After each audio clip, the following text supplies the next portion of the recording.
Muito bem, estamos começando nossa revisão geral hoje do dia 17 de janeiro. Eu avisei mais cedo na aula de redação, mas repetirei o aviso aqui, que é o seguinte: no sábado que vem não teremos revisão geral ao vivo, nem aula de redação ao vivo, porque eu vou fazer uma viagem. Então eu vou adiantar, né, tanto a aula de redação quanto a revisão geral através de gravação. Deixarei disponível para vocês na quinta-feira à noite, tá bom? Porque eu vou viajar na sexta. Então, hoje a gente vai dar início a essa revisão geral, mas tem muita coisa para falar, tá? Tem bastante conteúdo aqui. Eu tô com todas as dúvidas que vocês enviaram e a gente vai abordar uma por uma, né, devagarinho, com toda. Não adianta a gente acelerar, né? Não adianta a gente tentar fazer tudo ao mesmo tempo e acabar se estabanando, mas eu vou cobrir tudo. Então, eu vou começar hoje essa revisão geral. Aquilo que não der para a gente ver hoje, não tem problema. Nós veremos na revisão geral de quinta-feira. E até quinta-feira vocês podem me enviar mais dúvidas, porque a revisão que nós vamos fazer agora, ela cobre tudo o que me foi enviado em termos de dúvidas até agora.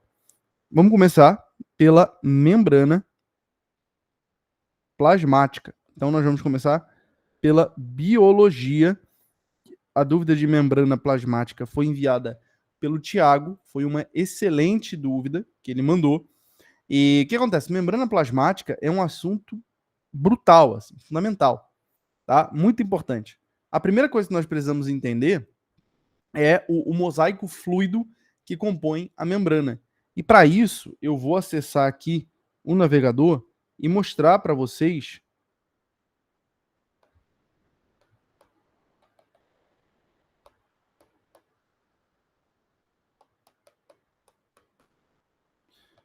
Tá travando minha tela?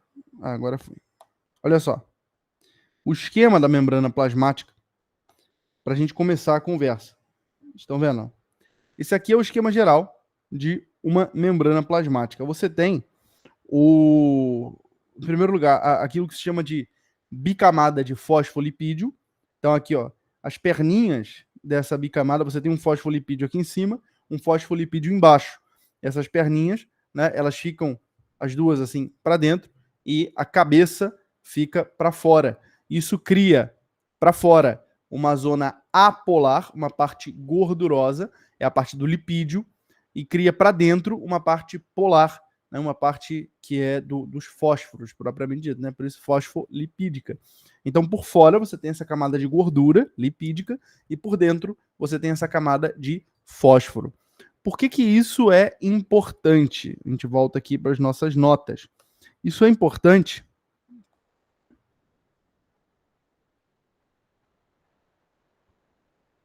por isso bicamada, né? Duas camadas.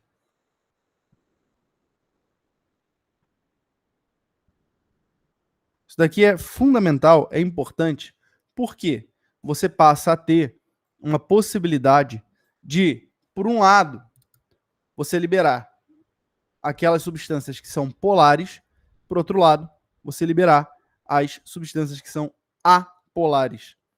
Então você tem o mosaico fluido, porque a membrana plasmática não é como se fosse um muro, ela tá ali o tempo inteiro se mexendo, assim, né? Essa bicamada fica se mexendo e permite a entrada tanto de elementos polares quanto de elementos apolares. Os elementos apolares se dissolvem na própria camada de lipídio que fica do lado de fora. E aí eles conseguem entrar. Deixa eu ajeitar aqui o climatizador. Eu não sei como é que tá por aí para vocês, mas aqui tá um calor, viu? Em Maricá, nos últimos dias, tá uma beleza de calor. Então, temos aqui, né, através do mosaico fluido, essa possibilidade de termos, né, ao mesmo tempo, a passagem de substâncias que são polares e que são substâncias apolares. Essa característica, ela é chamada de permeabilidade seletiva. Ou seja, ela escolhe para o que ela vai ser permeável. além do mosaico fluido e da bicamada, né, que tem a sua parte polar e sua parte apolar, vamos lembrar que a parte polar é dentro, a parte apolar é para fora, você tem proteínas. Proteínas chamadas de proteínas canais. Aqui no desenho que eu botei no Google para a gente ver, fica bastante claro, ó. Olha aqui, ó, essa proteína de canal. Qual é a função dela? Perceba que ela atravessa a membrana plasmática todinha. Ela começa, boa tarde, Guilherme, ela começa lá em cima e ela termina lá dentro. Considerando que a membrana plasmática é exatamente a camada que divide o ambiente externo do ambiente interno da célula, nós chegamos à conclusão que a proteína canal ela permite que alguma substância passe de dentro para fora e de fora para dentro. Ela é como se fosse um túnel, né, para poder chegar lá dentro. Tá bom? Uma coisa que a UERJ gosta bastante de cobrar dentro desse assunto aqui da membrana plasmática, e portanto eu vou colocar um asterístico para a gente aqui, é sobre a fluidez da membrana. A fluidez da membrana é afetada pela temperatura e pela composição de colesterol. Então, se a temperatura estiver fora do ideal, né, se você tiver um corpo que está, por exemplo, extremamente febril, uma temperatura muito elevada, obviamente essa seletividade e essa fluidez da membrana vai ser prejudicada. Da mesma forma, em casos de hipotermia, quando você está numa temperatura abaixo da ideal e você corre o risco de morrer congelado, você tem a fluidez sendo afetada. Tá bom? Num caso, é só você pensar no que a gordura faz quando ela está sendo congelada e quando ela está sendo esquentada. Pega a gordura, pega a manteiga de verdade, tá? Não coalhe. Pega a manteiga de verdade, coloca na panela. O que acontece? Ela começa a derreter. Pega a manteiga de verdade, coloca na geladeira. O que acontece? Ela começa a endurecer. É a mesma coisa que acontece com a fluidez na membrana plasmática, por conta dessa camada de lipídio externa que ela tem. Tá bom? É bem óbvio isso aqui. Outra coisa importante, dentro do tópico da membrana plasmática, são os tipos de transportes que podem ser feitos pelas substâncias. Nós temos a difusão simples,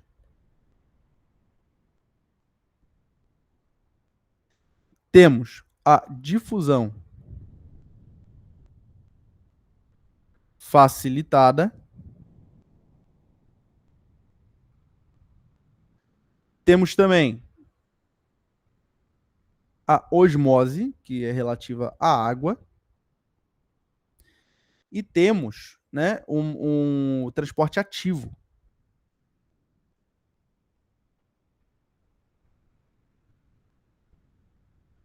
Vou explicar rapidamente cada uma dessas. Em primeiro lugar, vamos falar de difusão simples.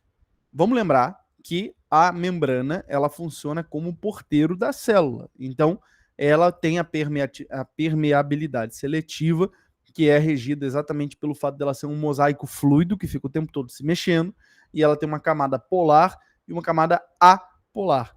Então, como é que funciona o transporte por difusão simples? São aqueles elementos que atravessam direto a bicamada lipídica. Seja porque eles conseguem, de alguma forma, se mesclar tanto com a parte polar quanto apolar, seja porque, como a bicamada lipídica ela é meio vazada, eles conseguem passar com facilidade. Então, na difusão simples, você vai lembrar de certos nomes aqui, ó, como gases, por exemplo, O2, CO2. Você imagina, qualquer buraquinho assim permite que o O2 e o CO2 passem, né? É a mesma coisa que acontece fora do ambiente celular. Para pensar você, se você se fechar num quarto, é possível que você morra sem ar só porque você trancou a porta? Ah, não, preciso estar com a porta e a janela aberta, senão eu vou morrer asfixiado. Isso não existe, né? A minha sogra, ela fala um negócio muito engraçado. Assim, ela fala, não, eu não posso me cobrir da cabeça aos pés, senão eu vou morrer asfixiado. Eu falo, pô, mas é o quê? Você tem um lençol hermético, né? Um lençol a vácuo. Que isso, né? Você vai botar um cobertor acima, pronto, eu vou ficar sem ar porque eu tô debaixo do cobertor. Isso não existe, né, pessoal? Qualquer frestrazinha já é suficiente para que haja a troca gasosa. A mesma coisa acontece na célula, tá? A membrana plasmática, ela é porosa, então exatamente por ela ser porosa, é muito fácil a passagem, né, de gases, é muito fácil a passagem de álcool, de anestésicos,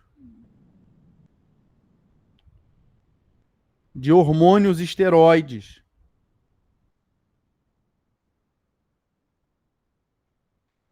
Hormônios esteroides. Então, assim, todas essas coisas que são fáceis de passar, elas têm uma difusão que é linear. Tá? Por que é linear? Quanto maior a concentração, maior a velocidade de entrada na célula. Beleza? É simplesmente assim. Por quê? Porque é a mesma coisa que você ter, por exemplo, muita água e uma esponja absorvendo. Os poros da esponja vão absorvendo. Quanto maior a quantidade d'água, mais rápido a esponja vai absorver água, né? É assim que funciona. Agora, além da difusão simples, existe a facilitada. A facilitada, ela precisa de uma ajudinha. E qual é a ajudinha que ela tem? São aquelas proteínas que eu mostrei para vocês aqui. Algumas vão passar por essas proteínas periféricas, outras vão passar pelas proteínas integrais, outras vão passar pelas proteínas canal, pelas proteínas alfa-hélice, mas basicamente as que exigem a difusão facilitada, elas precisam das proteínas. Olha para esse esquema e me diz você, tem mais proteína ou tem mais fosfolipídio? É óbvio que tem mais fosfolipídio, né? Você olha para o esquema aqui e você vê, olha só, tudo que está em amarelo aqui é fosfolipídio. Essas coisinhas azuis são as proteínas. Então tem muito pouco, tem muito pouco.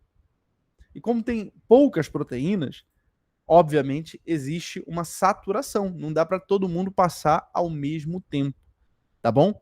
Então, quem é que precisa de difusão facilitada? São esses camaradas aqui, ó. A glicose,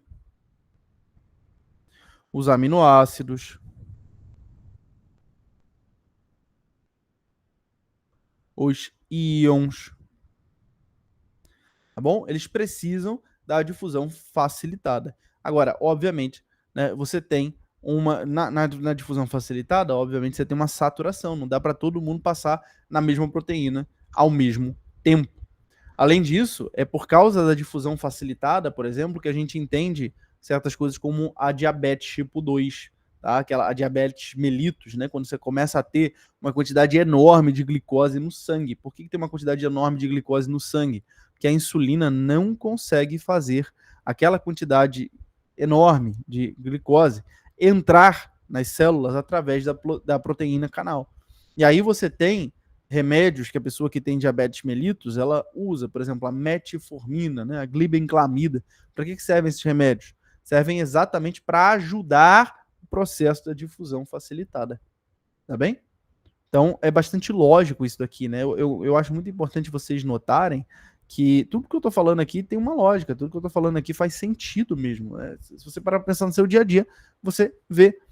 A mesma coisa acontece com a osmose. A osmose, eu vou colocar aqui ó, um asterisco do lado, porque a osmose é um caso especial. A osmose se refere à água. O que acontece? Qual é a lógica da água? A água, ela sempre vai do meio em que há menor concentração, do meio hipotônico. Hipo significa aquilo que tem menos, para o meio com maior concentração, o meio hipertônico. Para você lembrar a diferença de hipo e de hiper, lembra que hiper é muito usado nos hipermercados, né? Você nunca ouve falar de um hipomercado. Por quê? Porque nenhum dono de mercado vai falar assim, eu quero chamar o meu mercado de pequeno, né? Não. O sujeito fala, eu tenho um hipermercado, ou seja, um mercado grande. Hiper é aquilo que é grande, tá bom? Hiper é aquilo que é grande. Ou seja, pessoal, atenção, né? Qual é a lógica aqui que funciona? Por que, que a água vai do meio menos concentrado para o meio mais concentrado? Porque a água sempre busca manter o equilíbrio. Então, para você lembrar desse negócio, você pode pensar assim: a água é o elemento do equilíbrio, né? A água é o elemento do deixa disso. Quando ela vê dois camaradas brigando, ela é aquele camarada que chega e fala: deixa disso, rapaz, não faz isso não, né? Para que brigar? Para com isso. A água é o elemento do deixa disso, entendeu? Então a água, ela sempre tenta manter o equilíbrio. Portanto, ela vai do meio em que há menos soluto para o meio em que há mais soluto. Por quê? Porque aí no meio em que há mais soluto, ela vai conseguir dissolver aquele soluto. Entendeu? Ela vai conseguir dissolver. Pensa assim, a água persegue o sal, entendeu? O sal é um dos solutos, né, que nós podemos diluir na água. Então, a água persegue o sal. Inclusive, isso é questão, às vezes, que cai, né? Você tem, assim, um desenho de um recipiente no qual você coloca uma parede levemente porosa aqui nele, tá bom? Desse lado há um montão de sal e nesse lado há bem pouquinho.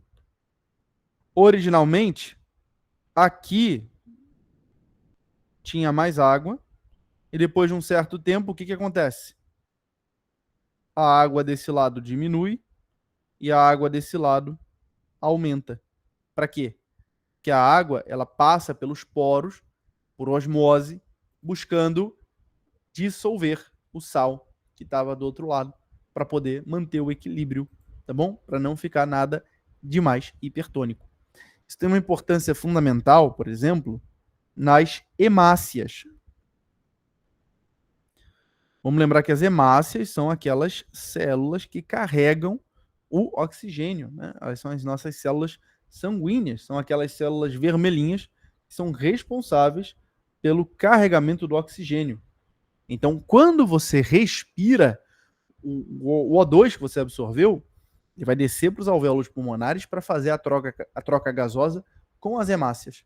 E aí depois as hemácias vão levar o O2 para as respectivas células aonde ele é necessário, né?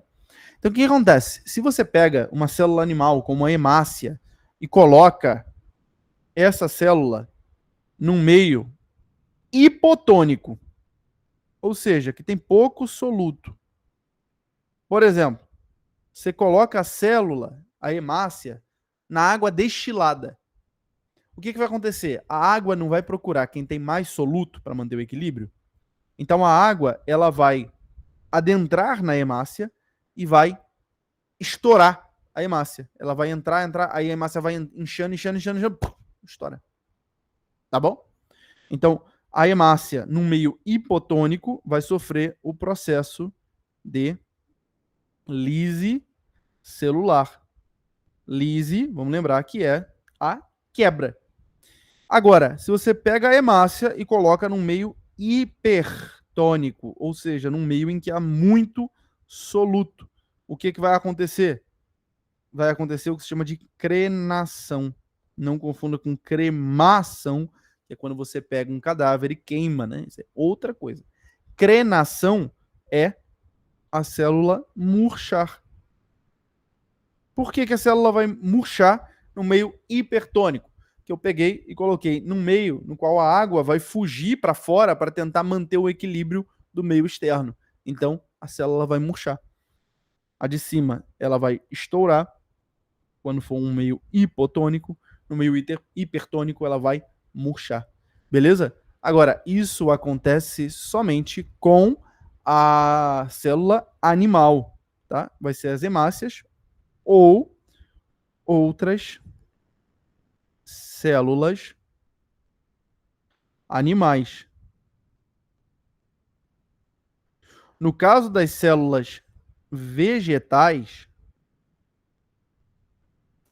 isso não vai acontecer. Por quê, Matheus? Por um motivo simples, olha só. A célula vegetal, ela tem um detalhe chamado parede celular. Além da membrana plasmática, ela tem parede celular. Então, o formato da célula vegetal, ele se mantém independente do meio ser hipotônico ou hipertônico. O que acontece só é que a membrana plasmática pode forçar a parede celular, e aí a célula pode ficar túrgida, ela pode ficar gordinha assim, ou ela pode ficar plasmolizada. A parede celular continua exatamente onde ela estava e a célula fica murcha dentro dela. Vou dar um exemplo aqui, ó. Isso aqui seria uma célula túrgida. A membrana plasmática está forçando a parede celular. Ou seja, o que nós temos aqui nesse caso? Uma célula túrgida é uma célula que absorveu água. Então é uma célula que foi colocada no meio hipotônico. Agora, se ela for colocada no meio hipertônico, a água vai sair de dentro da célula. Se a água vai sair de dentro da célula, o que vai acontecer? A parede celular se mantém reta, ó, mas a membrana plasmática vai ficar toda murcha aqui dentro. E a célula vai murchar lá dentro. Por quê? No meio hipertônico, a água sai da célula para ir para o lado de fora para tentar fazer o deixa disso, para tentar manter o equilíbrio. Tá bom? E sobre transporte ativo, o que você tem que lembrar? Que o transporte ativo, ele gasta energia, ele gasta ATP, que é a moeda energética do nosso corpo. Quando a gente fala de transporte ativo, a primeira coisa que você precisa lembrar, tá, que é o que você tem que ir para a prova lembrando, é de um camarada chamado bomba de sódio potássio. É o único meio de transporte ativo? Não, mas é o mais clássico, é o mais cobrado. Como é que funciona a bomba de sódio potássio? A célula, ela joga 3 moléculas de sódio para fora.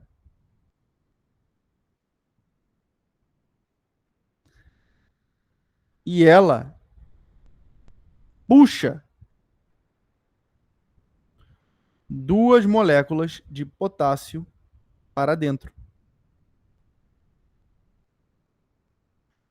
Por que é que você precisa de uma bomba de sódio e potássio para fazer isso? Porque, por natureza, é o contrário.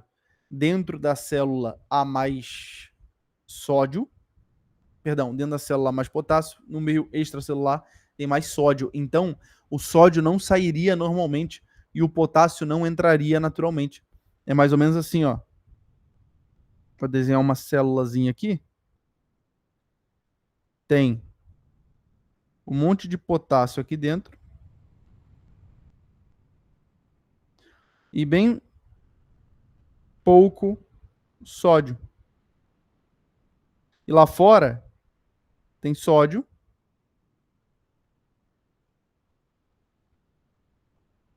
Mas tem pouco potássio. O que acontece?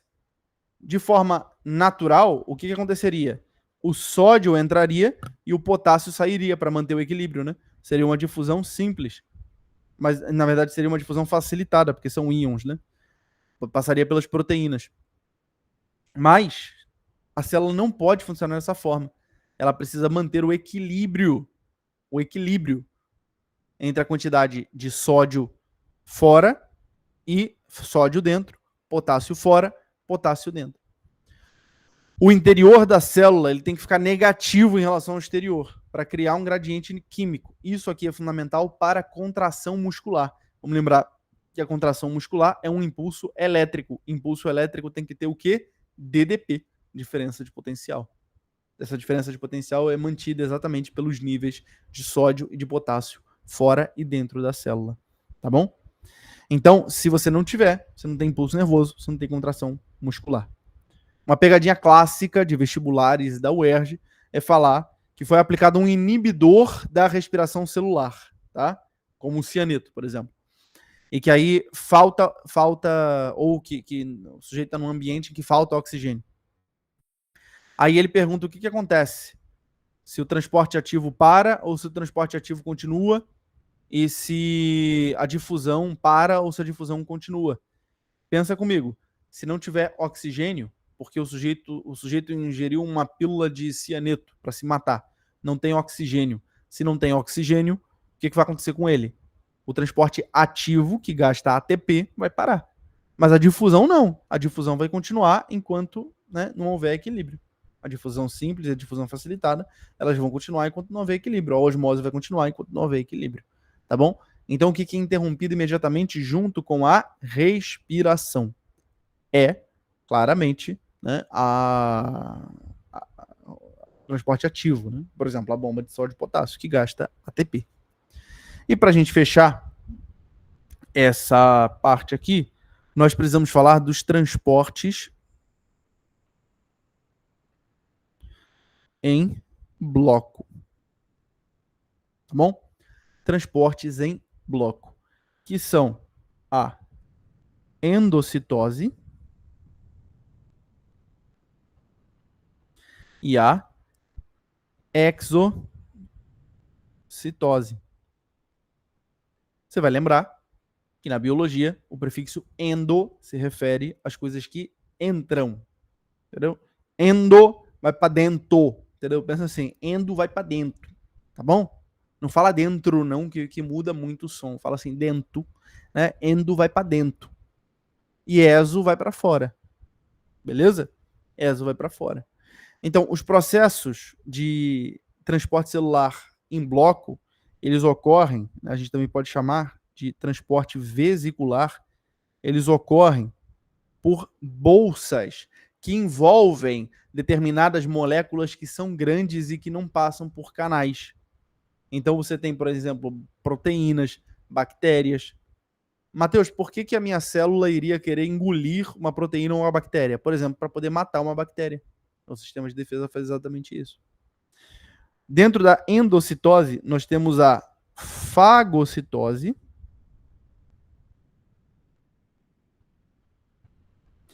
e a pinocitose. A fagocitose significa comer. Ele engloba partículas sólidas. Por exemplo, os macrófagos, que são células de defesa, eles vão lá e englobam as bactérias. E aí, uma vez que eles englobem essas bactérias, eles digerem, eles soltam suco digestivo e digerem a bactéria, matando, portanto, a ameaça que estava comprometendo a sua saúde. A pinocitose é beber. Então, ele vai englobar líquidos e partículas dissolvidas. Tá bom? Fagocitose, comer, e pinocitose, beber. Essas duas palavras vêm do grego, né? Phagos, né, que seria de comer, e pinos, que seria de pinos, né, que seria de beber. Tá bom? E a exocitose é a liberação de hormônios. É aquilo que sai da célula. Liberação de hormônios, como a insulina, de neurotransmissores, como a dopamina, e de excretas também, né? De lixo celular. Um exemplo que já caiu na UERJ. O peroxissomo, lá dentro da célula, ele vai degradar determinadas espécies que são nocivas para o corpo, como se você tiver O3, né? O peroxissomo ele vai degradar o O3. E aí o que ele faz? Ele libera isso como excreta, ele vai formar uma vesícula e vai liberar o resultado final como excreta. Tá bom? Bom, sobre transporte e membrana celular, era isso, tá? Que a gente tinha para falar por hoje. Beleza? Bastante coisa, né? Bastante coisa, né? Pouca coisa não. Mas espero ter englobado tudo. Agora eu vou entrar na bateria de questões propriamente ditas que nós vamos fazer juntos, tá bem? A gente vai aqui agora pegar as nossas questões. Começando, ó, finalizamos a parte de membrana plasmática e transporte, que inclusive foi o Thiago que está aí, né? Tinha pedido para a gente falar. E agora eu vou começar a fazer questões. Eu tenho certeza que eu não vou conseguir resolver todas as dúvidas de vocês hoje, mas como eu disse no início da aula, tá gravado, né, para quem assistir a gravação, na quinta-feira eu gravarei mais uma revisão geral, eu vou terminar de tirar todas as dúvidas, tem dúvidas maravilhosas aqui, questões muito boas que vocês enviaram, dúvidas muito pertinentes, como uma outra dúvida que também, se eu não me engano, foi o Thiago também que mandou sobre sistema nervoso, a gente vai falar, muito importante para a UERJ. E vocês podem me enviar mais dúvidas até lá, tá bom? Porque eu vou disponibilizar. Você pode passar esses slides da aula? Posso. Quando eu for postar a gravação, eu coloco junto lá em PDF. Tá bom, Ian? Pessoal, vamos lá. Eu trouxe aqui, né, o texto junto dessa questão, que foi o Thiago, se eu não me engano também, que me pediu para fazer. Mas, na verdade, para ela, você não precisa do texto. Eu trouxe o texto só porque a gente vai ler o texto juntos, que é sempre bom a gente treinar o vocabulário e a leitura em espanhol para chegar bem afiado na prova, tá? Mas essa questão aqui, ela tem um detalhe que é muito importante. Quando você tem o pedido de registro formal, você tem que tomar um certo cuidado, tá? Na UERJ. Porque você pode pensar que registro formal, a UERJ está pedindo a mesma coisa que normalmente em português se pede, assim, alternativa que apresenta linguagem formal, né? Aí você, na verdade, está pensando o quê? Normalmente na norma padrão, na língua culta, né? A gente usa essas coisas como se fossem sinônimos, mas não é o caso, tá? Lembre que há uma diferença entre formal e informal e coloquial ou norma padrão.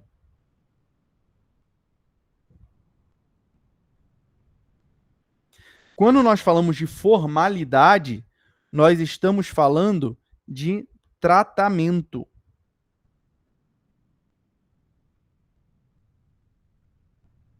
Ou seja, é a forma como alguém trata outra pessoa, tá bom? Formalidade tem a ver com isso. Como é que você mede o grau de formalidade em espanhol? Você mede por usted versus tu, tá bom? Em espanhol, a segunda pessoa é informal, é tratamento informal, e a terceira pessoa é tratamento formal. Aqui no Brasil, a gente perdeu um pouco, né, do costume do uso da segunda pessoa.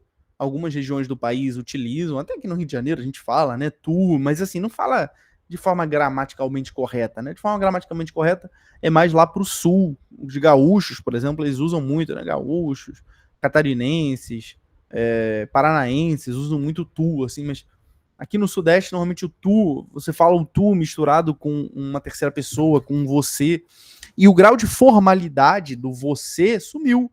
Né? Se você parar para pensar, quando você usa você não está querendo ser formal, você não está querendo se remeter a uma pessoa de forma educada. Mas vamos lembrar que você vem de vossa mercê, que era originalmente um tratamento formal. Tá? Então é aí que está lastreada a mesma coisa. O usted é a mesma coisa que o nosso você, que é um tratamento mais formal do que um tu. Então é isso que essa questão aqui estava pedindo. Você vai ver o seguinte: algumas alternativas não estão sequer se referindo a ninguém. Então elas não podem falar de formalidade ou de informalidade. Por exemplo, na letra A você tem me puedo montar en un avión e ir a donde yo quiera. Veja, ele não está se referindo a ninguém. Então, nem formalidade nem informalidade. Agora, se você fosse pensar, até pelo critério de formalidade ou informalidade, olha o que ele fala. Na verdade, é coloquialismo isso aqui, não é nem formalidade, né? Montar en un avión. Montar en un avión. traduz isso em português, montar num avião. É óbvio que isso aqui é coloquial, né? É coloquial. Montar num avião, né? Você fala embarcar num avião, viajar num avião, mas montar num avião é algo coloquial. É igual você falar montar na moto em vez de pilotar na moto, né? Em pilotar a moto. Tá bom? Então, isso aqui não tem a ver com formalidade ou informalidade. Solo una minoria querría la libertad. Novamente, aqui não há formalidade ou informalidade, porque ele não está se referindo a ninguém. Né? Ele está simplesmente falando, está usando o condicional, ele está falando somente uma minoria queria a liberdade, e ele não está se referindo a ninguém, então não há tratamento formal ou informal aqui. Né? Lo vemos como algo fuera de nosotros. Veja, novamente, não há aqui um tratamento, não há aqui uma referência a ninguém. Então não podemos falar de formal ou informal. Podemos falar, talvez, né, de coloquialismo, né? Ele está colocando na primeira pessoa. Lo vemos como algo fuera de nosotros, algo fora de nós. O vemos como algo fora de nós. Então ele está usando, talvez a gente pode dizer que tem um certo coloquialismo, uma certa liberdade no uso da língua, mas não há um tratamento formal ou informal. Agora, pregúnteme a mí quiénes fueron o que hicieron. O que essa alternativa aqui faz? Ela está usando o verbo no imperativo. Pregúnteme, pergunte-me. E pregúnteme é a forma imperativo para usted. Ó, usted, pregúnteme.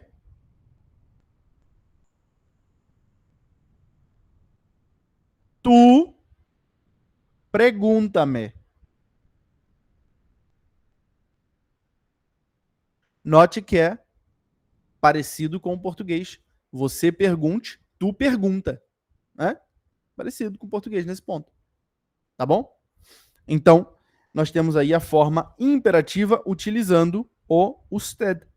Usted é formal, enquanto tu é informal.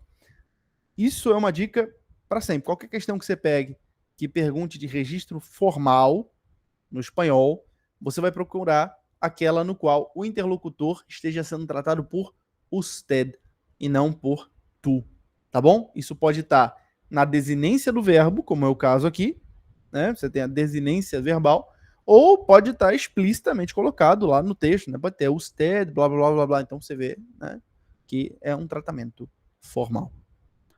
Tá bom?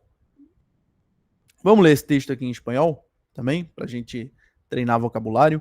Aqueles que têm muita dificuldade com o espanhol podem depois traduzir esse texto, né? Isso ajuda bastante. Tá bom? El colonizador y el colonizado. Hace unos días leí el ensayo Retrato del colonizado de Albert Memmi, escritor francés. Este trata sobre Túnez, un país al norte de África que fue colonia de Francia por 75 años, logrando finalmente su independencia en 1956. Memmi habla de las características del colonizado y no pude evitar, como puertorriqueña, ver a mi pueblo reflejado. Dice Memmi que cuando el colonizador afirma en su lenguaje que el colonizado es débil, está sugiriendo que esa deficiencia requiere protección. De ahí se deriva la noción del protectorado. El protectorado es la soberanía que un Estado ejerce sobre un territorio. En Puerto Rico, todo recae sobre los Estados Unidos. Soy libre porque tengo libertad de expresión y me puedo montar en un avión e ir a donde yo quiera, pero no tenemos la libertad de entablar relaciones comerciales con el país que queramos, ni hacer cualquier cosa que vaya por encima de la Constitución de los Estados Unidos. Sencillamente no visualizamos la libertad soberana porque no sabemos lo que es. Solo una minoría querría la libertad En otras palabras, independencia. Algunos se conformarían con una soberanía limitada, pero la mayoría está perfectamente bien con nuestra libertad con asterístico. Nuestra cultura es un híbrido de otras que llegaron a la isla y todo esto aporta nuestra identidad o falta de esta. Comencemos con los españoles que llegaron a la isla, saquearon las tierras y eliminaron al indígena. Ahora lo que nos queda son algunos pueblos con nombres taínos y 2 o 3 parques ceremoniales, donde más que ver al indígena como parte nuestra, lo vemos como algo fuera de nosotros, que ya no existe. En Puerto Rico tenemos muchos días feriados dedicados a próceres puertorriqueños, pero pregúnteme a mí, ¿quiénes fueron o qué hicieron? Mi respuesta es que no sé. Pero, ¿cómo es posible? Porque nuestra historia es contada a medias y a oscuras. El Ateneo puertorriqueño, una de las pocas entidades que preserva y defiende nuestra cultura, ha estado en peligro eminente de cerrar por falta de fondos. Y lo insólito es que a mucha gente no le importa si ellos desaparecen. Sin embargo, lo increíble es que, a pesar de todos estos atentados de erradicar lo que somos, nosotros conservamos nuestra cultura y nuestro idioma, y a pesar de la influencia innegable extranjera, seguimos conectados a nuestra esencia. Memi explica cómo los tunecinos lucharon para lograr su independencia. Primero el colonizado se acepta, abraza sus diferencias y reconoce quién realmente es. Entonces se revela. Puerto Rico no se rebelará. Ya estamos en otros tiempos y lo ideal sería lograr un cambio por la vía diplomática. Si el cambio es la estabilidad o la independencia, no importa. Lo importante es que finalmente reclamemos el lugar que nos pertenece en el mundo, que seamos escuchados y se respeten nuestros deseos. Então a gente vê, né, que para essa questão aqui não precisávamos em nada aí do texto, né, embora talvez conhecer a referência, né, de onde veio aqui, se você olhasse lá na referência 10, você notaria, né, pergunte-me a mim, né, pergunte-me a mim, ela é redundante aqui para enfatizar, pergunte-me a mim quem foram ou o que fizeram, é isso que ela está falando, né, minha resposta é que não sei, mas só isso, né, só isso, de espanhol. Tudo bem aqui de espanhol, pessoal? Alguma dúvida? Alguém quer perguntar alguma coisa? Conseguiram entender essa diferença do tu e do usted? Se ficar dúvida, vocês podem me interromper, tá bom? Porque agora a gente já passa para essa outra questão, tudo certo, show de bola. Essa outra questão aqui, que foi de biologia, novamente, muitas dúvidas de biologia interessantes, tá? Olha aí, o Thiago falou, não sabia disso. Que bom, agora se cair na prova, você já acerta, Thiago. Agora já não erra mais. Vocês mandaram muitas dúvidas interessantes de biologia, tá? Vocês estão de parabéns. Aliás, vocês estão de parabéns em relação a tudo, beleza? Preciso enfatizar isso para vocês. As redações estão crescendo a cada nota e mesmo os erros estão sendo corrigidos, né, de semana em semana. A participação na revisão geral, a participação na redação, os envios de dúvidas. Vocês estão de parabéns mesmo, tá? Vocês estão comprometidos com a aprovação de vocês e eu também tô, tá bom? Fico muito feliz de estar podendo ajudar vocês nesse caminho. Essa questão 16 aqui, pessoal, ela está fazendo uma comparação gráfica da taxa de fotossíntese de 2 espécies de vegetais. Para você fazer essa questão, é importante que você entenda que há uma variação na taxa de fotossíntese dependendo de determinados fatores. E você vai ver que analisando aqui a questão, a gente vai pegar isso fácil. O gráfico abaixo demonstra o efeito da temperatura sobre a taxa fotossintética de 2 espécies da família Amarantaceae. Uma das espécies analisadas é a Atriplex glabriuscula, linha contínua, comumente encontrada em ambientes costeiros frios. E outra é a Tidestromia oblongifolia, linha tracejada, característica de um ambiente desértico quente. Então, pessoal, aqui ó, é bem óbvio, né? Temos a linha verde aqui, ó. Essa da linha verde, aonde que está o ponto máximo dela? Parece estar aqui, né? Parece estar aqui, ó, mais ou menos em 25 graus Celsius, né? Deixa eu diminuir essa letra. Parece aqui mais ou menos em 25 graus Celsius. E essa outra aqui, ó, tem o seu ponto máximo por aqui, mais ou menos em 45 graus Celsius, né? Faz todo sentido, afinal de contas. Essa aqui da linha tracejada, ela é de deserto, é uma planta que cresce no deserto. Então, veja, se ela não tivesse uma taxa de fotossíntese adequada para altas temperaturas, ela morreria, né? Concorda comigo?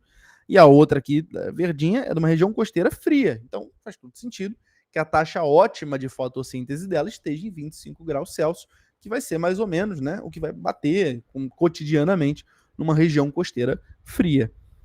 Vamos ver agora o que que a questão está nos pedindo. A partir da análise do gráfico, conclui-se que as duas plantas apresentam a mesma temperatura ótima para a fotossíntese? Não, pessoal. Temperatura ótima é a temperatura na qual a planta faz fotossíntese da melhor forma possível. Eu gostaria que vocês lembrassem o seguinte: a fotossíntese ela não ocorre de forma assim mágica, né? A fotossíntese, eu vou até botar isso aqui, ó, pra você lembrar. Fotossíntese depende de enzimas. E aqui vocês vão lembrar da aula que nós tivemos sobre proteínas. Lembram que eu falei para vocês que as enzimas, elas desnaturam? Lembram? Eu falei, enzima desnatura. Ou seja, ela para de funcionar, ela quebra a uma temperatura ruim. Então, o que acontece aqui? Quando você está na temperatura ideal de funcionamento das enzimas que trabalham na fotossíntese de cada planta, elas estão funcionando muito bem. Se a temperatura sobe demais, a enzima vai desnaturar. Quando a enzima desnaturar, ela vai perder forma. Se ela perde a forma dela, se ela se deforma, ela perde a função. Se ela perde a função, olha o que acontece aqui, ó. A taxa de fotossíntese despenca. Veja só. Passados 20 graus da temperatura ideal aqui da glabriúscula, né? Você desce uma taxa de fotossíntese abaixo, quase batendo no zero, né? A outra aqui não foi colocada, até porque também seria meio difícil, né? Você botar, sei lá, vai bater 80 graus Celsius. Mas olha a diferença, né? Essa aqui da oblongifolia, né? A 50 graus ela já começa a decair. Mas olha a 20 graus, como ela faz pouca fotossíntese, né? Faz muito pouco, tá batendo ali 10 mais ou menos, né? 10 de taxa de fotossíntese.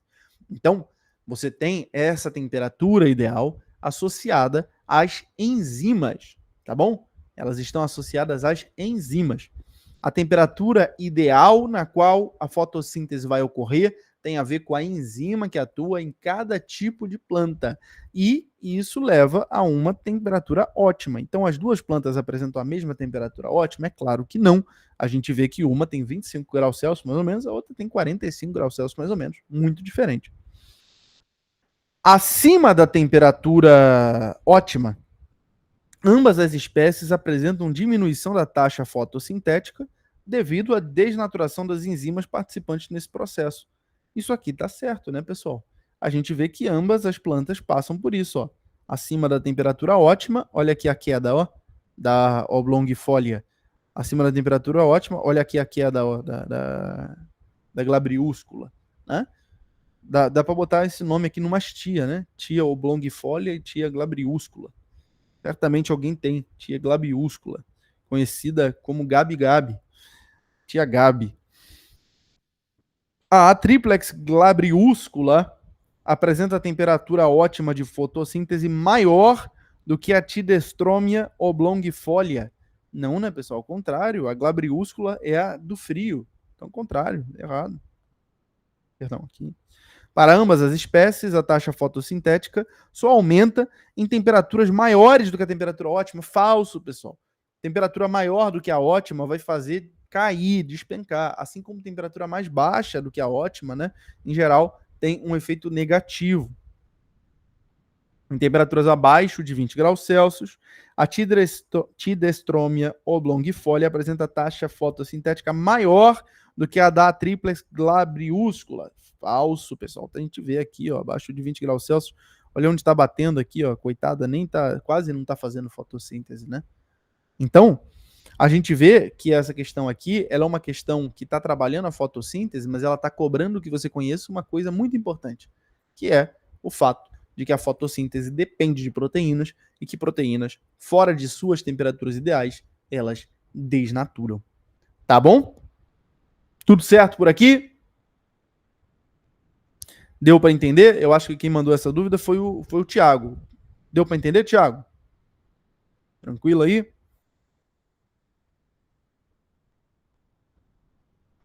Bom, excelente.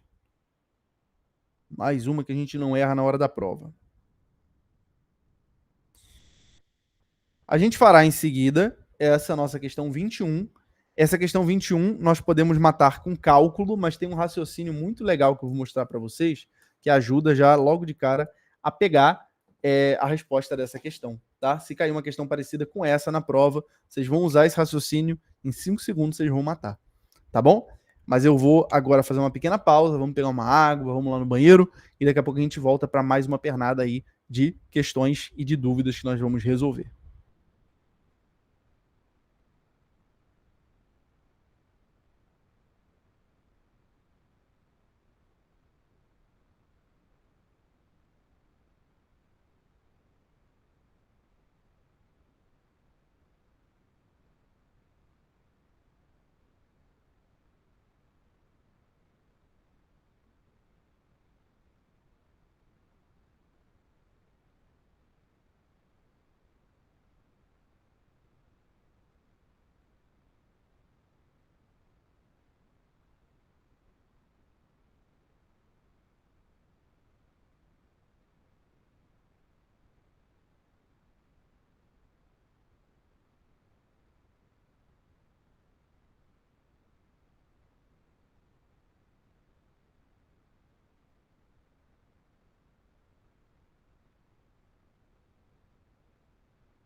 Pronto, pessoal, estamos de volta.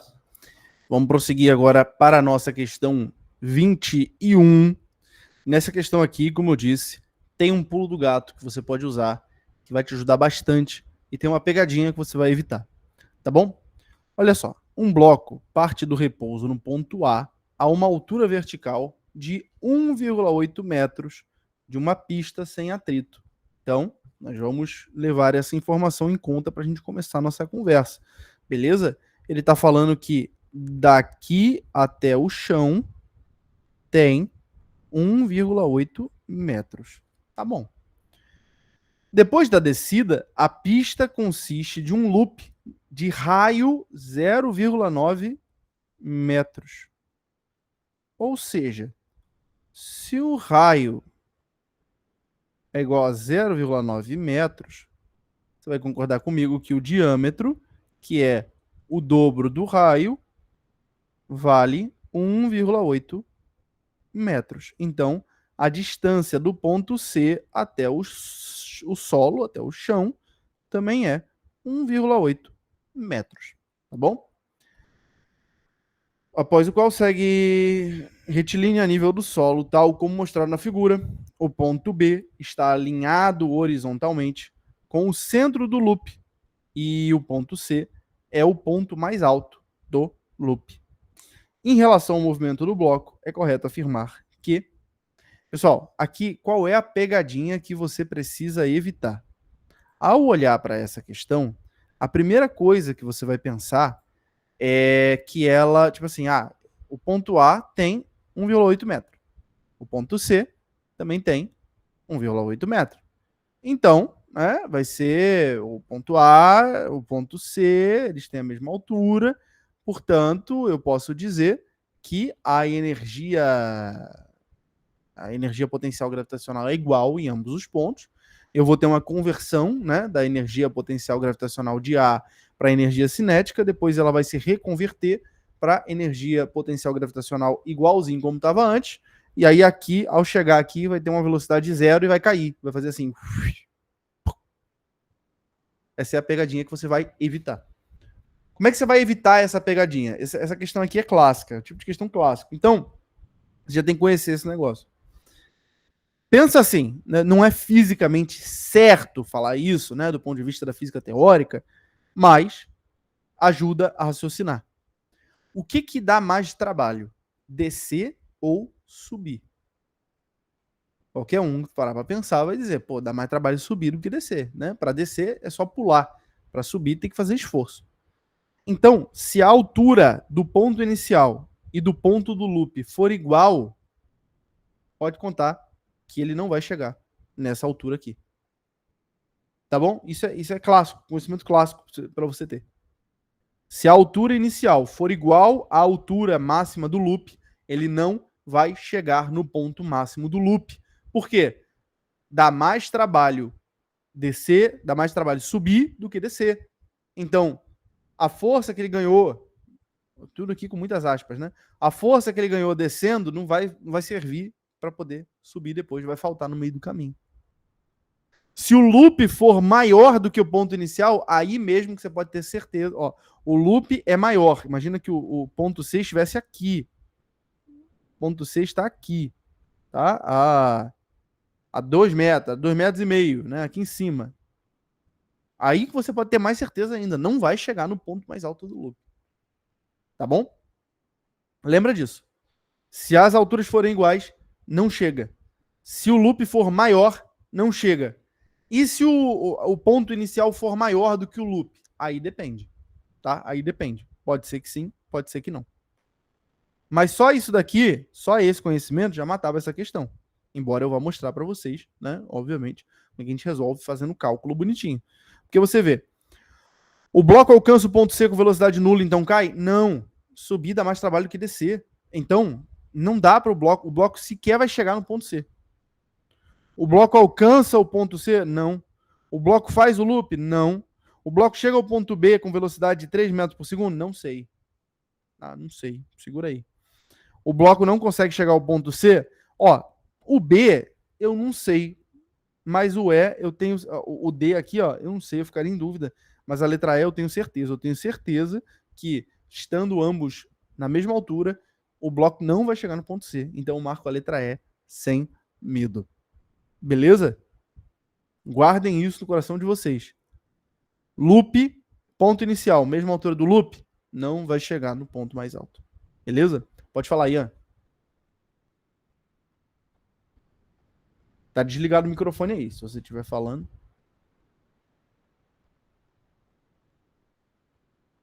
Sem precisar fazer o cálculo, sim. Sem precisar fazer o cálculo, eu sei disso.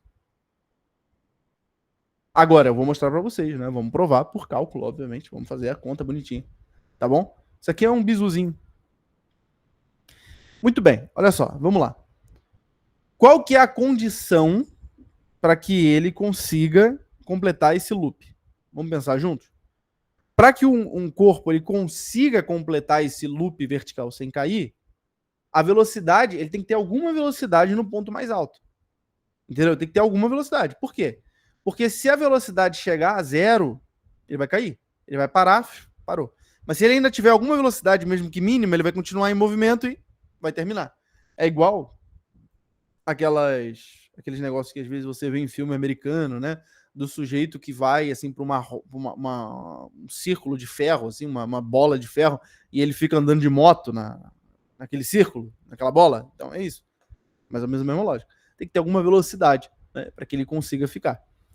E aí o que acontece? Qual é a força que vai exercer aqui no ponto C? Qual será a força exercida sobre o corpo? A gente pode pensar, né, que a força que vai ser exercida aqui, a força centrípeta, aqui no ponto C,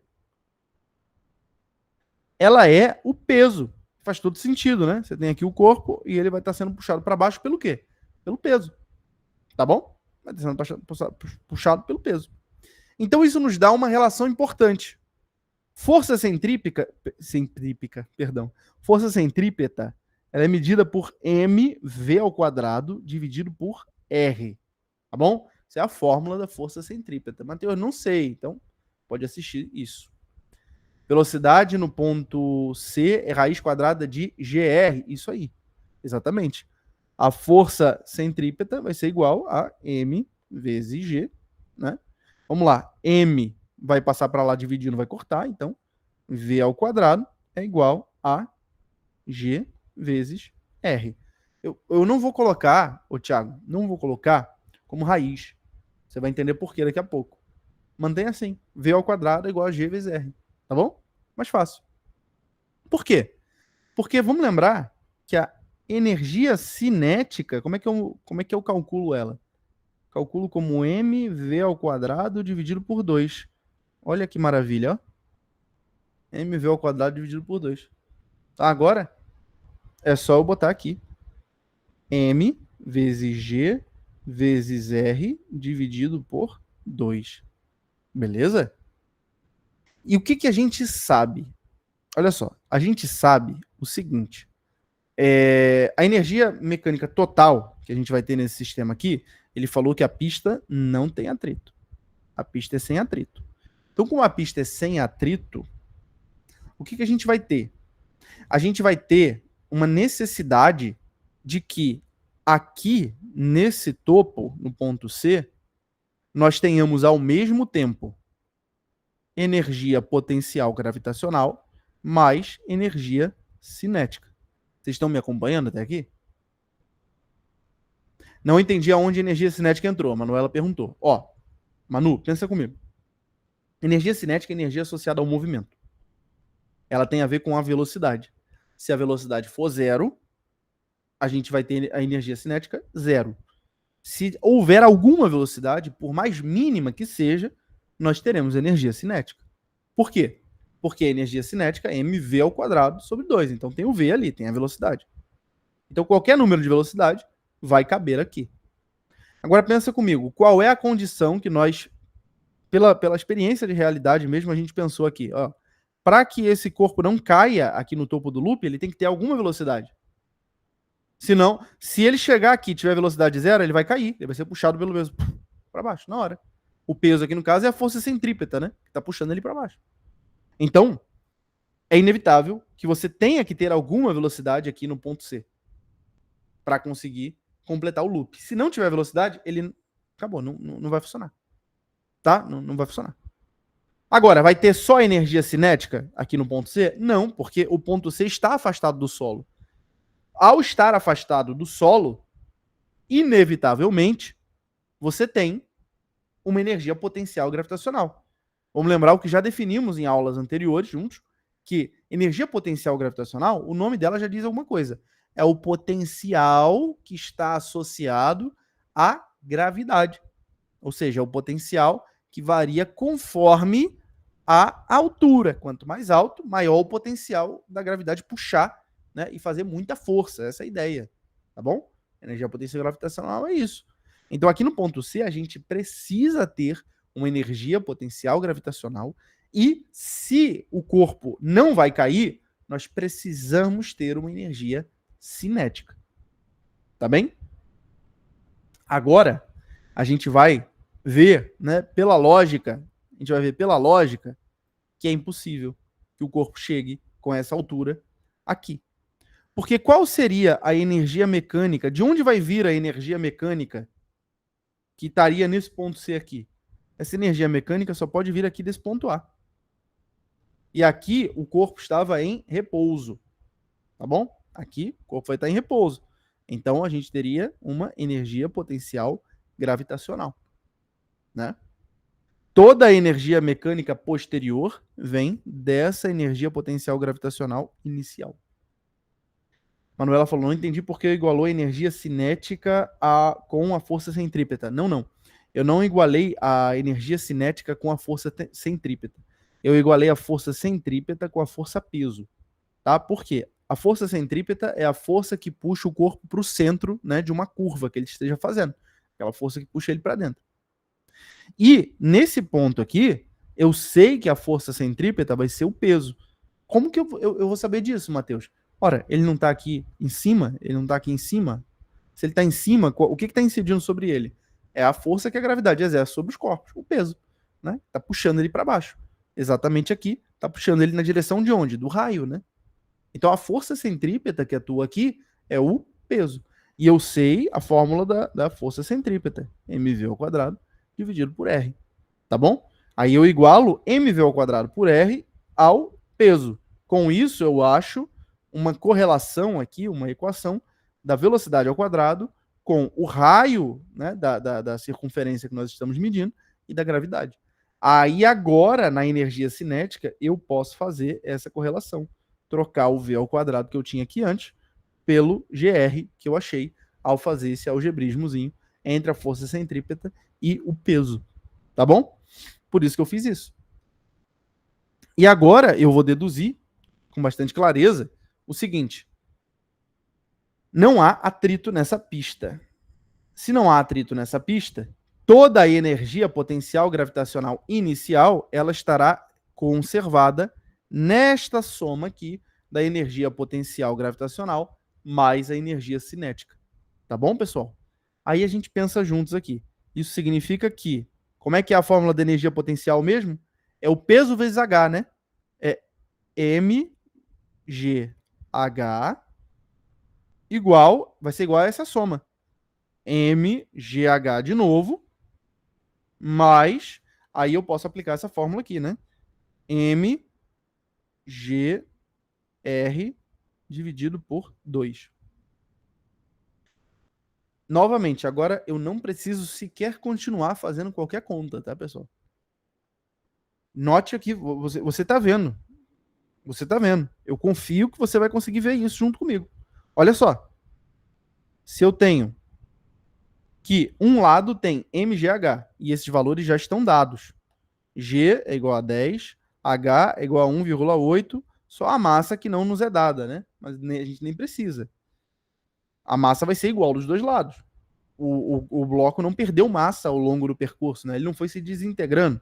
Então, novamente, eu vou ter 10 e eu vou ter 1,8. Como é que eu posso ter? É como se eu tivesse, essa conta aqui é como se eu tivesse assim, 10 é igual a 10 mais 5.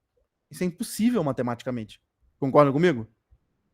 Não é possível que um valor seja igual à soma dele mesmo mais alguma coisa. Não dá.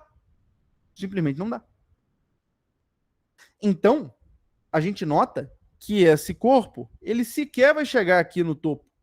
Ele sequer vai chegar aqui no ponto C, que é o topo do loop. Por quê? Porque para ele chegar aqui, ele teria que ter alguma energia cinética associada e não cabe. Não cabe energia cinética nenhuma aqui, uma vez que ele vai exigir a mesma, ele vai exigir a mesma quantidade de energia potencial gravitacional. Então ele nem chega nesse ponto aqui. Vocês conseguiram pegar isso? Ele nem vai chegar. Não tem como. E aí, aquela alternativa que a gente ficou em dúvida, né? O bloco chega ao ponto B com velocidade de 3 metros por segundo. Veja que ela é possível da gente descobrir com base nisso daqui, ó. O ponto B está na mesma direção, pelo menos ao que parece, né? Ele está na mesma direção do raio. Então, o ponto B tem 0,9 metros. A gente consegue descobrir a velocidade. A gente sabe que m vezes g. Vamos já substituir os valores, né? O m é só o que a gente não tem.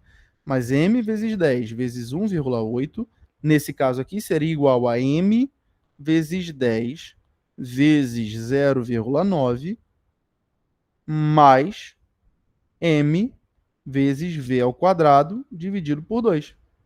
Ou seja, apliquei a lei da conservação da energia mecânica. Sem atrito, sem dissipação, a energia mecânica inicial, que era a nossa energia potencial gravitacional, ela é igual à energia mecânica em qualquer parte do percurso e é igual à energia mecânica final também. Então, eu posso cortar m, né, em todo lado aqui, porque tem m em todas as três partes.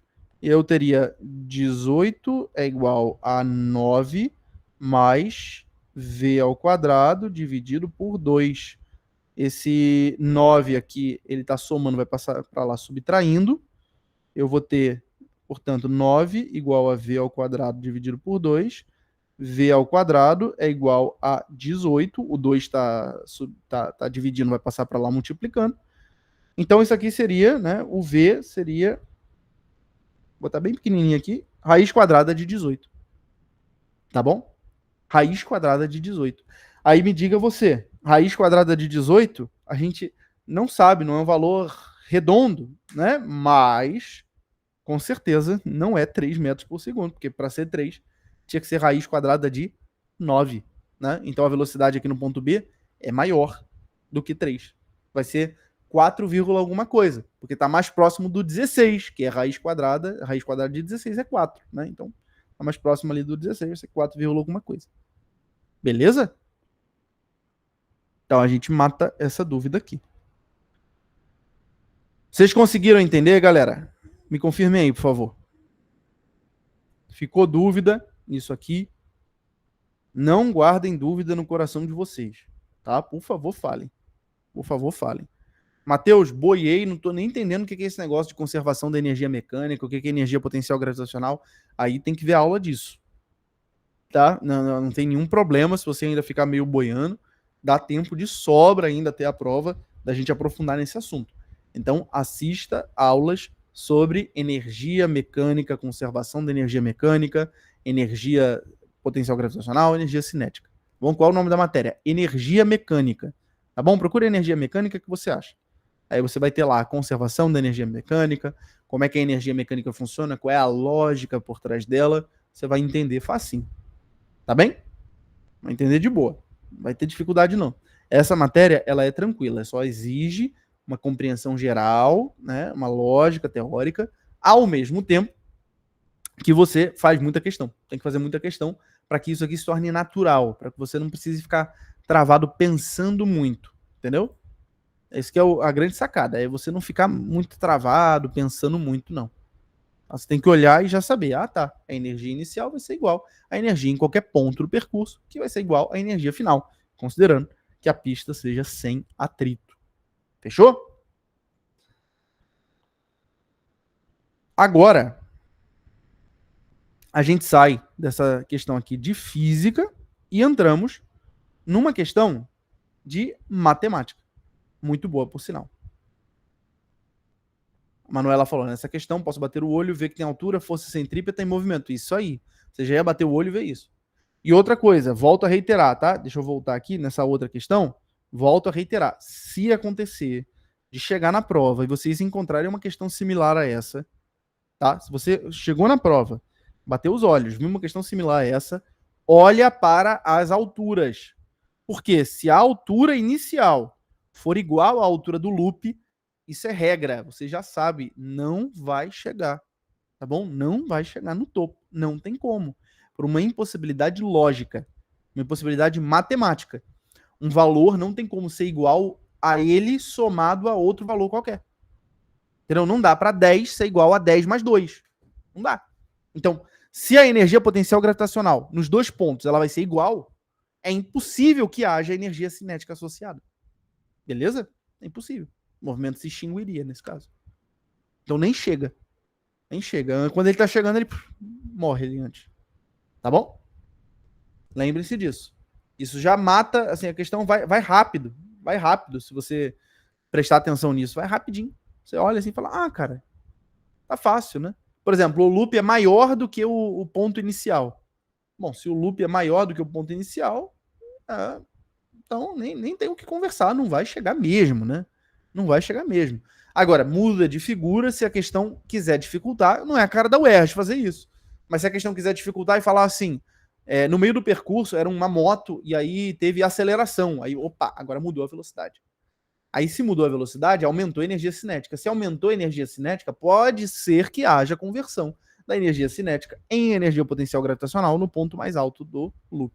Beleza? Pode haver. Se disser que tem atrito e energia dissipada e os restantes da libertação da energia seria energia mecânica, isso mesmo. Se tiver atrito e energia dissipada, aí a energia mecânica vai ser o que sobra. Tá bom? Ela vai ser o que sobra, nesse caso. Ali para o ponto mais alto. Então, veja, se considerasse atrito, aí que seria mais impossível mesmo, né, de um corpo só por inércia descer de um determinado ponto e completar o loop.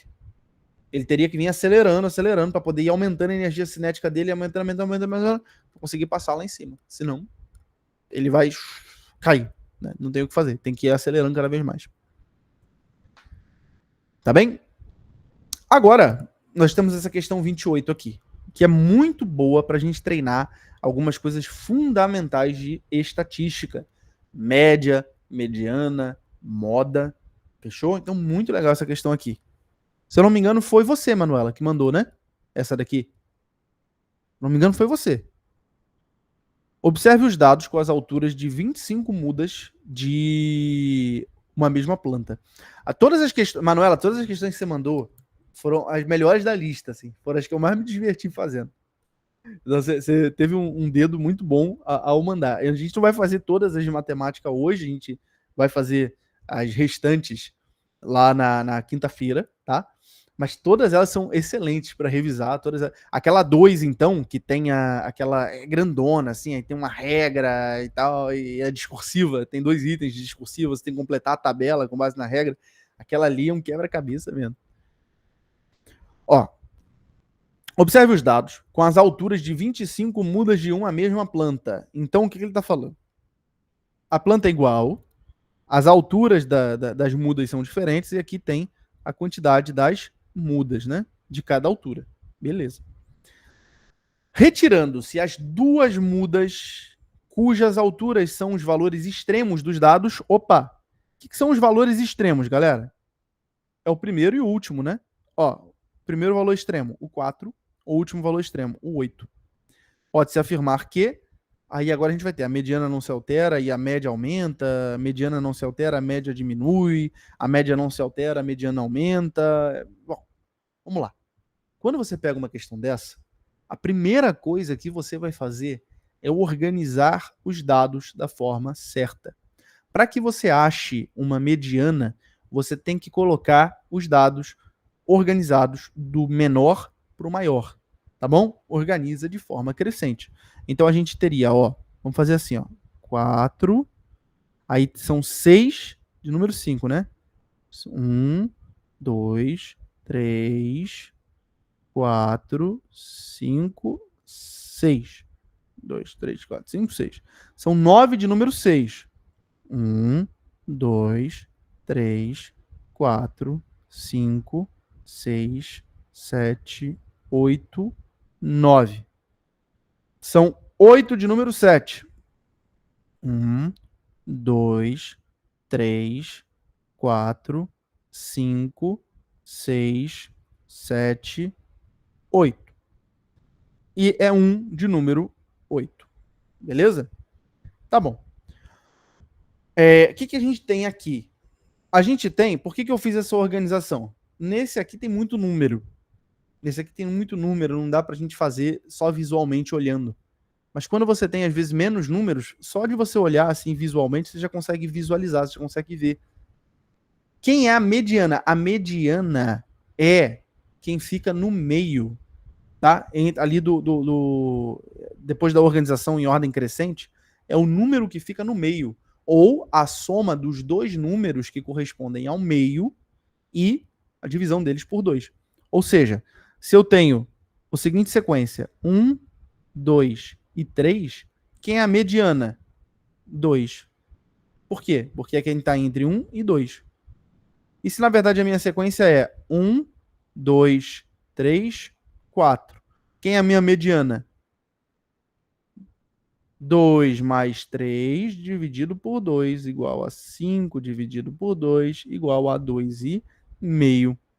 E se a minha sequência é 1, 2, 3, 4, 5. Quem é que está no meio? É o 3. Tá bom? Minha mediana é 3. Beleza? Então, ó. Quem vai ser a nossa mediana aqui? A quantidade de números é muito grande para que a gente consiga fazer essa visão só de olho, né? Então, a gente faz o cálculo da seguinte forma. Nós temos 25 mudas, né? Nós temos 25 mudas. Então, se você parar para pensar, quem seria metade de 25? Não dá para fazer metade de 25, concorda comigo? É a mesma coisa que aconteceu aqui, ó. 1, 2, 3, 4, 5. Quem é metade de 5? Não tem aqui metade de 5, né? Não tem metade de 5. Aí você pega o número do meio.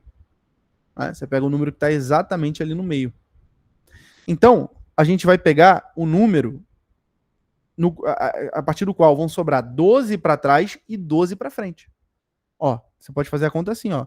1, 2, 3, 4, 5, 6, 7, 8, 9, 10, 11, 12. Opa! Tem 12 para trás.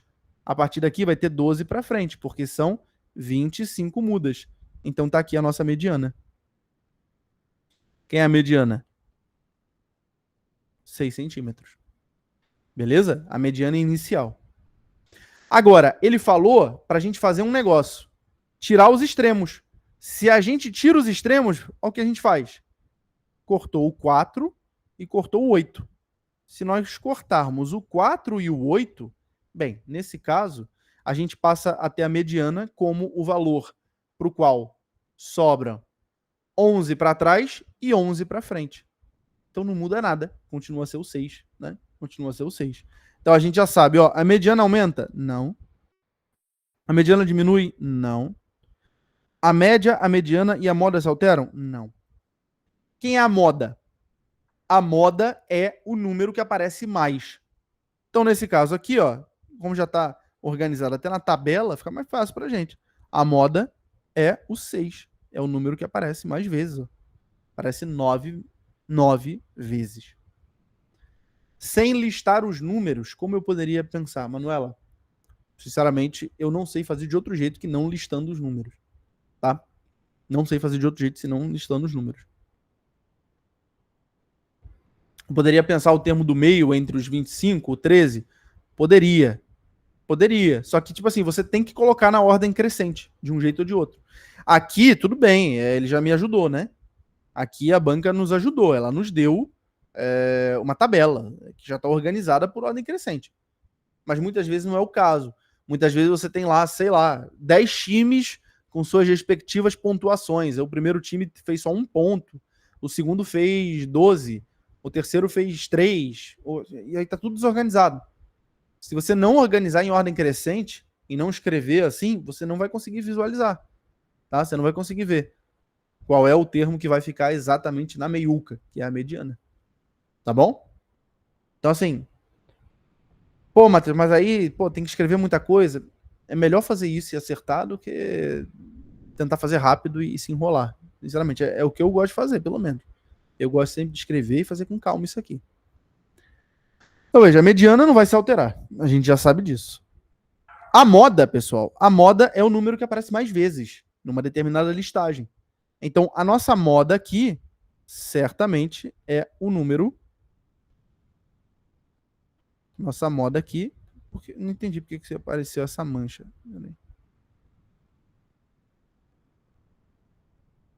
Nossa moda aqui é o número 6. Então, mais um motivo para dizermos: não, a moda não se altera, né? Agora, será que a média aumenta ou a média diminui? Aí não tem jeito, a gente vai ter que fazer a conta, tá? Não tem para onde fugir. Como é que você vai fazer essa conta? Você vai fazer assim, ó. 1 vezes 4 mais 6 vezes 5 mais 9 vezes 6 mais 8 vezes 7 mais 1 vezes 8. Isso daqui tudo vai estar dividido por 25. É como se fosse uma média ponderada, né? Pô, a conta é feia, Matheus, eu sei. A conta é feia, realmente é feia essa conta, mas vamos ter que fazer. Vou fazer o quê? 4 mais 30 mais 9 vezes 6, 54. Mais 8 vezes 7. 8 vezes 6 é 48. 8 vezes 7 é 56. Mais 8. Tá? Bom, 4 mais 56 dá 60. 60 mais 30 dá 90. 90 mais 8 dá 98. 98 mais 54, tira 2, dá 152 divididos por 25. Tá? Bom, e agora facilitou nossa vida, né? Porque a gente já fez essa conta. O outro valor, no caso, vai ser tira o 4 e o 8, que são os dois extremos, e vai dividir por 23, né? Então a gente vai ter 30 mais 54 mais 56 divididos por 23. Isso aqui vai dar 460, 90, 140 divididos por 23, tá? Você nem precisa fazer a conta, tá? De olho a gente consegue ver, só de bater os olhos aqui, a gente consegue ver que a média, no caso, não dá pra só de bater o olho saber, não. Não dá só de bater o olho, não. 152 dividido por 25 ou 140 por 23? Pelo menos eu não consigo logo de cara saber, não. Tem que fazer a conta. Vamos lá. 152 dividido por 25. Ó, 25 vezes 4 é 100, vezes 5 é 125, vezes 6 dá 150, sobra 2. Aí eu vou ter que botar aqui uma vírgula para virar um zero, outro zero para virar mais um zero, aí eu vou ter 8, né? 6,08. Em relação à estatística, acha que a UERJ cobra esse lado de valor absoluto e variância? Nunca vi a UERJ cobrar isso. Tá? A UERJ ela sempre costuma cobrar mediana, média, moda, tá? Valor absoluto, variância, nunca vi ela cobrar. Pode cobrar? Poder até pode, né? Por isso que a gente não deixa nada assim de lado, mas é o tipo de coisa que você vai dar uma olhadinha só, entendeu? Vai dar uma olhadinha, só para entender, para você não chegar desarmada completamente na prova, mas não se preocupa muito, porque não é a cara da UERJ cobrar. 140 dividido por 23. Vamos lá. 23 vezes 5. 23 vezes 10 seria 230. 23 vezes 5, 115. 23 vezes 6, 115 mais 20, 130, mais 3, 138. Então, 23 vezes 6 dá 138, sobra 2 aqui. Aí eu boto um zero e para eu poder ficar com 200 e e vai dar novamente 0,8. É isso? É, porque 0,0... Agora, ó, peraí. 230 menos 1 dá 207. Menos 23 de novo, vai tirar 20, ficaria 187, menos 3, 184. Ah, esse aqui vai ser maior. Um pouquinho, né? Ridículo. Ridículo. Um pouquinho só. No caso aqui, aí vai ficar 0,87 mais ou menos. 6,087, ou seja, um pouquinho maior do que o valor inicial. Então, a média aumenta, né? A média aumenta, podemos afirmar isso. Ela não diminui. Gabarito letra A. Vamos na conta de vírgula. Na conta de vírgula. Questão boa. Questão boa. Pode falar um pouco disso? Vou falar na próxima, tá? Eu já vou deixar guardado aqui e eu falo na próxima. Alguns assuntos que serão tratados na nossa próxima revisão geral. Além desse que você acabou de pedir, também teremos o sistema nervoso. Tá? Sistema nervoso que foi pedido, se eu salvo engano, pelo Thiago.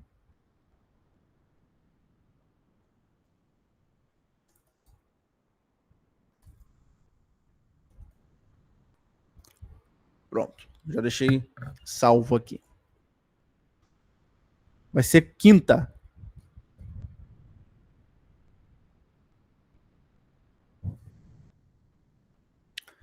Pronto. Ó, aqui foi bem. Manuela, conseguiu entender a dúvida que você tinha tido?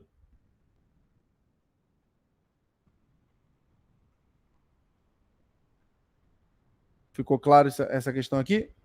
Bom, excelente. Ótimo, então. Olha, eu vou fazer essa questão 18 e ela vai ser a última de hoje, tá? Aí depois a gente tem, para quinta-feira ainda sobrou aqui a questão 20 de biologia, 20 a 21, que ainda vão tratar também de bases nitrogenadas e genética. A questão 8 da lista de física, de estática, né, que vai cobrar o torque misturado com o ângulo, bem legal essa aqui. A questão 14, que é uma questão muito top, interdisciplinar, da UERJ, né, que misturou física, biologia e química. Muito boa. Teve a questão 48 de uma prova da IDOMED, que me foi enviada por e-mail também. Deixa eu ver quem foi que enviou essa questão da IDOMED. Foi o Isaac, eu acho. Não, o Isaac mandou a 17 de matemática. Foi o Thiago. Foi o Thiago também. Mandou essa questão aqui da IDOMED, que faremos. E uma questão 17, que aí que foi o Isaac. É bem legal essa questão 17, que envolve o domínio de uma função real e a média aritmética misturada com condições de possibilidade, condições de existência. Muito boa essa questão. É uma questão que eu acredito que pode cair no CFO, dado o fato de que a UERJ, né, no CFO, ela avança um pouquinho para além daquilo que fica na zona de conforto do exame de qualificação, e ela costuma cobrar também os assuntos que são cobrados lá na discursiva. E a discursiva gosta de cobrar, às vezes, o conteúdo de funções. Tá bom? Então, muito bem. Vamos entrar aqui agora nessa questão 18. Vamos lê-la, tá bom? E a gente faz uma breve revisão. E aí continua dessa revisão. Antes de acabar a aula, pode dizer um pouco das matérias dessa próxima rodada que vai entrar? Posso sim, já te adianto isso. Uma mutação em uma célula dá origem a um códon de terminação UAG. Vamos lá. Esse aqui é bem tranquilo, só que precisa ser traduzido para a gente, né? Às vezes a gente não sabe esses nomes. Um códon de terminação UAG, na porção central de um RNA mensageiro. Então, o UAG está na porção central do RNA, que codifica uma determinada proteína. Uma mutação em outro gene dessa mesma célula leva à alteração de uma base nitrogenada no anticódon do RNA transportador da tirosina. Essa alteração faz o RNA reconhecer o códon UAG como sendo da tirosina e a continuar a transportá-la normalmente. Identifique a trinca de bases do DNA que originou o anticódon mutado e indique como a presença desse RNA transportador alterado pode interferir nas estruturas primárias das proteínas sintetizadas a partir de genes normais. Muito bem, vamos por partes. Vamos começar traduzindo a coisa. Primeiro, pessoal, o que é um códon? Um códon, ele vai ser, né, uma trinca de bases nitrogenadas. Então, um códon é isso daqui, ó, UAG, por exemplo. É uma trinca, entendeu? É uma trinca, são 3 bases nitrogenadas. Aqui você tem uracila, timina e guanina, tá bom? Você tem essas 3 bases nitrogenadas. É muito importante que você lembre que as bases nitrogenadas, elas se ligam entre si e elas têm opostos. Para você lembrar disso, é legal você lembrar que é assim que funciona, ó. ATCG, tá bom? ATCG, ATCG, é assim que você lembra, ATCG. Só que, por que tem um U aqui? Porque no RNA, o T vira U, beleza? O T vira U, aí vira AUCG, mas é a mesma coisa, ATCG, AUCG. Então, por exemplo, esse códon de terminação UAG, ele é criado necessariamente, ó, se A liga com T e com U, aqui eu vou ter um A. Se A liga com T ou com U, aqui eu vou ter, no caso, ó, uma mutação em uma célula da origem a um códon. Então, isso aqui está na célula, tá no DNA. Você está no DNA, A liga com T. E C liga com G. Então, G aqui vai ligar com C.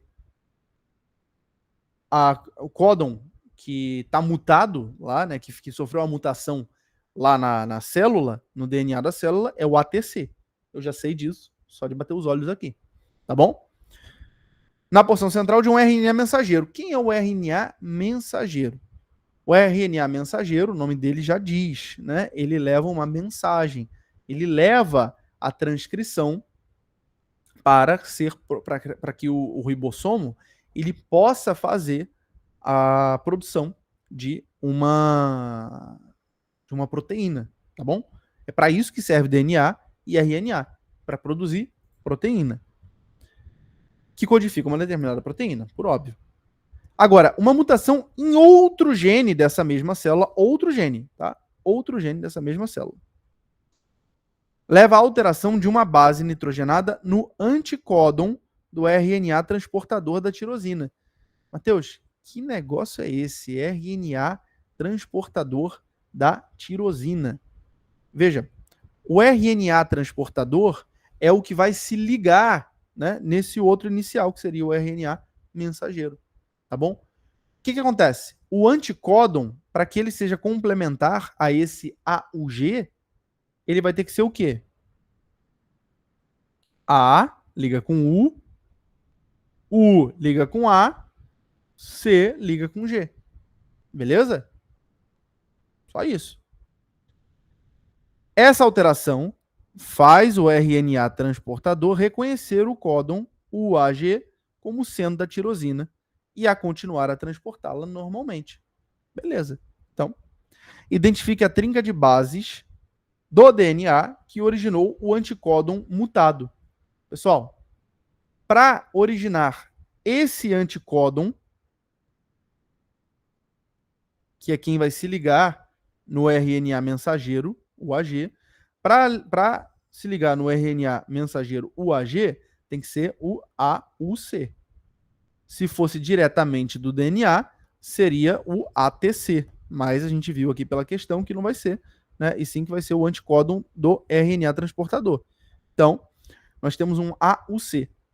Qual é a trinca de bases que origina AUC? Agora é só você lembrar que é o contrário. A liga com T.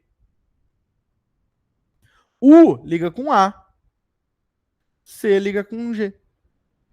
Então, quem é a trinca de base do DNA que originou o anticódon mutado? TAG. Tá? Essa é a primeira pergunta. E indique como a presença Como a presença desse RNA transportador alterado pode inferir nas estruturas primárias das proteínas sintetizadas a partir dos genes normais. Qual que é o negócio? O AG, né, ele sinaliza para o ribossomo que a proteína está pronta e que a síntese pode parar.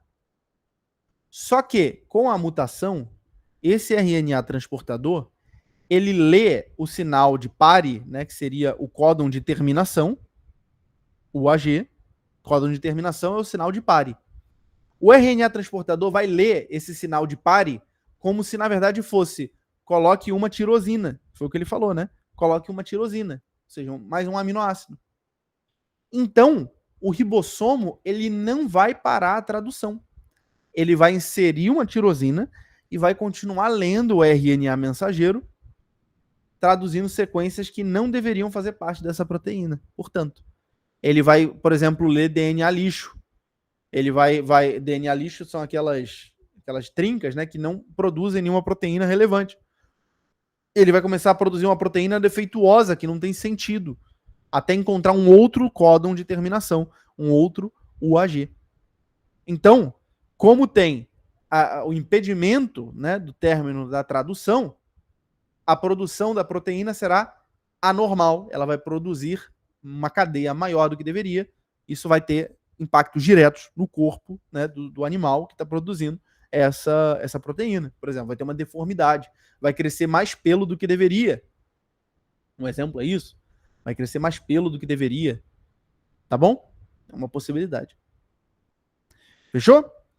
Vocês querem que eu insira na próxima revisão geral também uma revisão sobre DNA e RNA e produção de proteínas?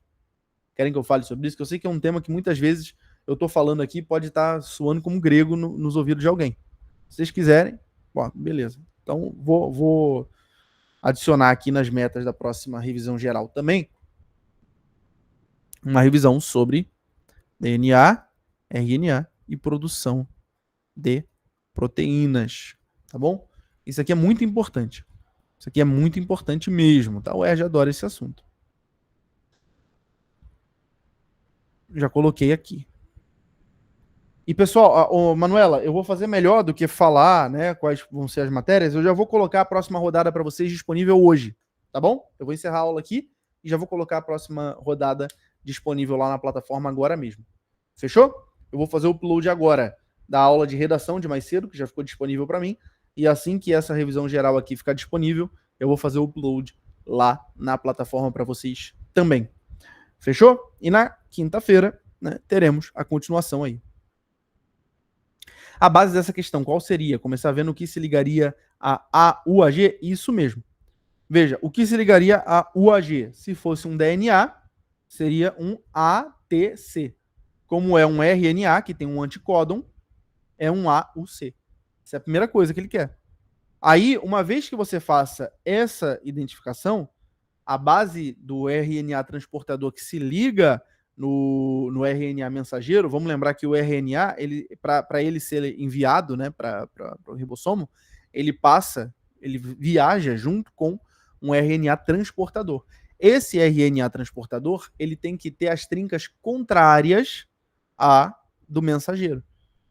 E aí, o que ele quer, né, foi uma dupla interpretação, que você conseguisse encontrar as trincas do RNA do anticódon, né, do RNA transportador, e a partir disso você encontrasse a trinca de base de DNA que originou não o primeiro códon de terminação, o AG, mas o segundo, o do transportador, o AUC. Aí você vai ver o TAG. Então, é uma dupla jogada com essa coisa do ATCG, né, ou AUCG.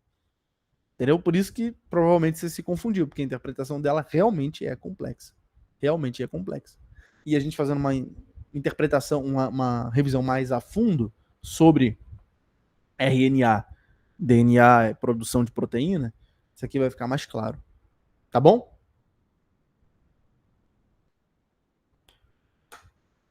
Eu já anotei aqui para fazer. Então, pessoal, encerramos por aqui, tá bom? Encerramos por aqui. Obrigado pela presença de vocês hoje. Foi muito produtivo hoje, né? Gostei pra caramba hoje aqui. Conseguimos fazer muita coisa, conseguimos avançar bastante. Continuaremos na quinta-feira. Então podem contar comigo, vamos fazer essa reta final valer bastante a pena. Forte abraço, fiquem com Deus, até mais. Tchau, tchau.